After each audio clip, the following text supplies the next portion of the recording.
भारत की ही तरह फ्रांस में भी एक तरफा हो गया है खेल। जानेंगे फ्रांस के चुनाव में क्या हुआ है। तो वहीं दूसरी तरफ पीएम मोदी के दौरे से पहले यूक्रेन ने रूस पर कर दिया है भीषण हमला। पुतिन ने आपातकाल लगा दिया है। जानेंगे आगे क्या होगा। जियोपॉलिटिक्स में बहुत कुछ चल रहा है, हमेशा की तरह जानने को मिलेगा बहुत कुछ। आइए जानते हैं इन खबरों को विस्तार से। जैसा कि हमने आपको बताया था, पहले राउंड में राइट विंग की नेता बहुत तेजी से आगे बढ़ गईं, लेकिन उसके बाद धड़ाधड़ 200 कैंडिडेट ने अपना नाम वापस लेना शुरू कर दिया। फ्रांस में वामपंथी गठबंधन ने फ्रांसीसी संसद में सबसे ज्यादा सीटें जीतकर देश के दक्षिणपंथी लोगों की उम्मीदों पर पानी फेर दिया है और आरोप लग रहे हैं कि जिस तरह से भारत में पीएम मोदी के खिलाफ मुस्लिम वोट पड़े, फ्रांस में भी कुछ ऐसा ही देखने को मिला है। फ्रांस संसदीय चुनाव में पहले राउंड में विशालकाय जीत हासिल करने वाली दक्षिणपंथी नेशनल रैली पार्टी दूसरे राउंड का चुनाव खत्म होने पर तीसरे नवंबर पर पहुंच गई है, जबकि वामपंथी पार्टी ने सबसे ज्यादा वोट हासिल किए हैं। और इस जीत के बाद वामपंथी नेताओं ने कहा कि सरकार बनते ही फिलिस्तीन को राज्य की मान्यता दी जाएगी।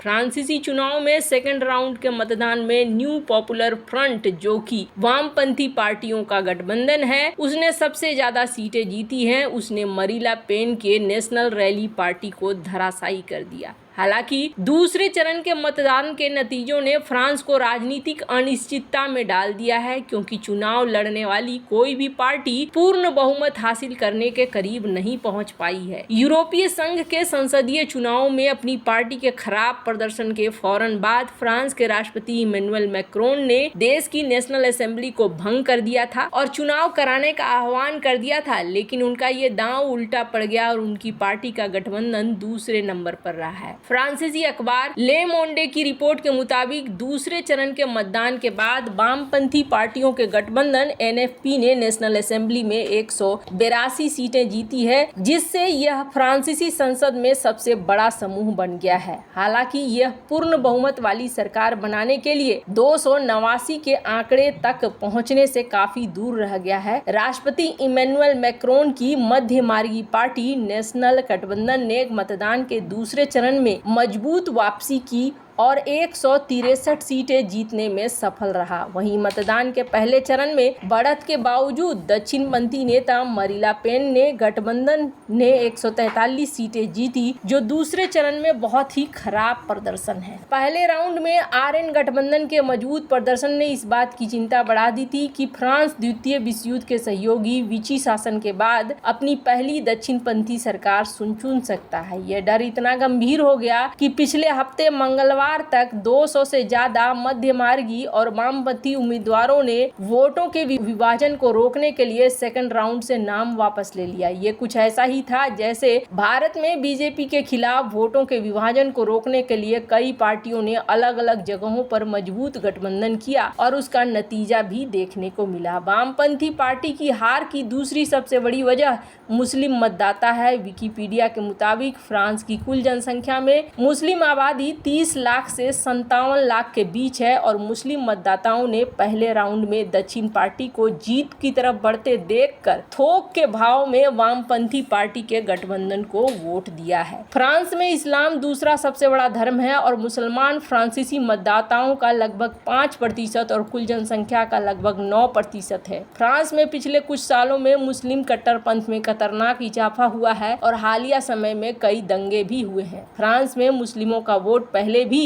वामपंथी पार्टियों को ही जाता रहा है, लेकिन पहले मुस्लिम वोट बैंक में इमैनुअल मैक्रोन की पार्टी भी सेंधमारी करती थी। लेकिन हालिया समय में मैक्रोन सरकार ने हिजाब पर प्रतिबंध, विदेशों से फ्रांसीसी मदरसों को मिलने वाले चंदे पर सख्त निगरानी के लिए कानून बना दिया, जिसकी वजह से उन्हें मुस्लिमों की गहरी नाराजगी झेलनी पड़ी और चुनाव में इसका असर देखा गया है। 2012 के राष्ट्रपति चुनाव के दौरान भी बिल्कुल यही स्थिति थी, जब फ्रांसीसी मुसलमानों ने राष्ट्रपति होलैंड के पक्ष में बड़े पैमाने मतदान किया था, क्योंकि उन्होंने भेदभाव, नस्लवाद और इस्लामोफोबिया से लड़ने का वादा किया था। उस चुनाव में सरकोजी हार गए थे क्योंकि उन्होंने बार बार मुस्लिम कट्टरपंथ के खिलाफ भाषण दिए थे। माना जा रहा है कि अगर राष्ट्रपति मैक्रोन अचानक संसद को भंग नहीं करते और तय वक्त पर चुनाव होने देते तो दक्षिण पंथ गठबंधन ज्यादा बेहतरीन प्रदर्शन कर सकती थी, लेकिन अचानक चुनाव ने दक्षिणपंथी पार्टियों को चुनाव के लिए तैयार होने का मौका नहीं दिया। हालांकि इसका फायदा मैक्रोन को भी नहीं मिला और वामपंथी गठबंधन सबसे ज्यादा सीटें हासिल कर ली। दूसरे चरण के मतदान के नतीजों के बाद फ्रांस के प्रधानमंत्री गैब्रियल अटल ने घोषणा की है कि वो राष्ट्रपति मैक्रोन को अपना इस्तीफा सौंप देंगे। उन्होंने कहा कि वो अपने सिद्धांतों के अनुसार पद छोड़ देंगे। प्रेस कॉन्फ्रेंस में अपने फैसले की घोषणा करते हुए फ्रांसीसी प्रधानमंत्री ने माना कि ये एक अभूतपूर्व राजनीतिक स्थिति है जो कई लोगों को अनिश्चितता में डाल देगी। अटल ने साफ किया कि वो देश को 3 गुटों में विभाजित नहीं देखना चाहते। उन्होंने कहा कि यह फ्रांस नहीं है, यह फ्रांसीसी लोगों की राजनीति नहीं है। कल से हमें एक नए राजनीतिक समझौते की दिशा में काम करना होगा जिससे स्पष्ट मूल्यों वाले सभी फ्रांसीसी शामिल होंगे, एकता की गारंटी होगी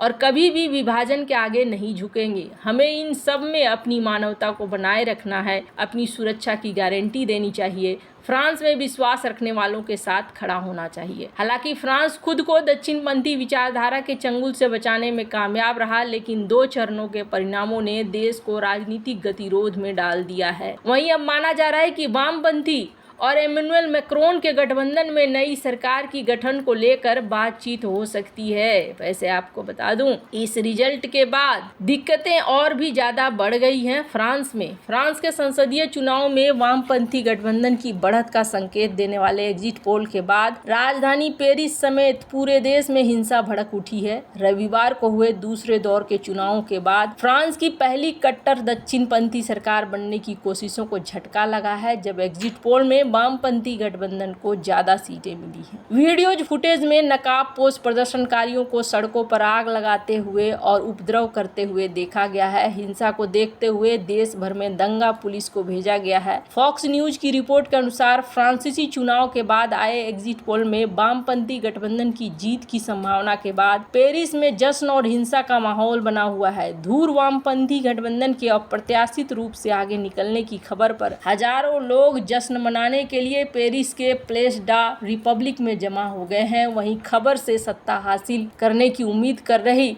मरीला पेन की नेशनल रैली समर्थक हैरान रह गए हैं। इसी बीच फ्रांस के विभिन्न शहरों में हिंसा की खबरें आने लगी है। जगह जगह पर प्रदर्शनकारियों की हिंसा की वीडियो आ रही है। वहीं दंगा विरोधी पुलिस भीड़ को नियंत्रित करने की कोशिश कर रही है। पहले से तीसरे स्थान पर पहुंच गई है नेशनल रैली और यहाँ पर चीजें पलटती हुई दिख रही है। खैर, अब ये फ्रांस के लिए कितना अच्छा और कितना बुरा है ये फ्रांस ही जाने। प्रधानमंत्री पीएम मोदी आज रूस का दौरा करने वाले हैं, लेकिन दौरे से ठीक पहले यूक्रेन ने रूस पर भीषण हमला कर दिया है, जिसके बाद राष्ट्रपति व्लादिमीर पुतिन ने रूस के कई हिस्सों में आपातकाल का ऐलान कर दिया है। यूक्रेन की सीमा से लगे पश्चिमी क्षेत्र के गवर्नर ने रविवार को कहा कि यूक्रेन के ड्रोन हमले के बाद गोदाम में आग लगने के बाद रूस के वोरोनिस क्षेत्र के कुछ हिस्सों में आपातकाल स्थिति घोषित की गई है। अलेक्जेंडर गुसेव ने टेलीग्राम मैसेजिंग ऐप पर कहा कि यूक्रेन के हमले में कोई हताहत नहीं हुआ है। उन्होंने कहा कि क्षेत्र के पोनगोरेंस्की जिले के कुछ निवासियों को निकाला जा रहा है। हालांकि इन सब के बीच में ही पीएम मोदी का दौरा होने वाला है।